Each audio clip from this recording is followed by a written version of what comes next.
तर कर्जत मतदारसंघामध्ये सुधाकर घारे यांची बंडखोरी हा सुनील तटकरे यांचा पूर्वनियोजित कट होता असा आरोपच कर्जतचे आमदार महेंद्र थोरवे यांनी केलाय।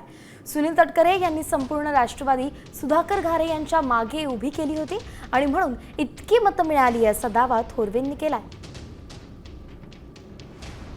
या विधानसभेच्या निवडणुकीमध्ये पूर्वनियोजित प्लान हा त्यांचा त्या ठिकाणी होता आणि त्या पद्धतीने त्यांनी केले। फक्त आता एवढंच होतं की त्यांनी राष्ट्रवादीचा एबी फॉर्म न देता अपक्ष उमेदवार म्हणून समोर आणला, परंतु संपूर्ण राष्ट्रवादी त्यांच्या बरोबर ठामपणे उभी तटकरेंनी त्या ठिकाणी केली गेली। त्यामुळे एबी फॉर्म दिला काय आणि अपक्ष उभा केलाय काय ते एकच आहे। एबी फॉर्म दिला असं तर तेवढीच मतं पडली असती, त्यापेक्षा कमी सुद्धा पडली असती।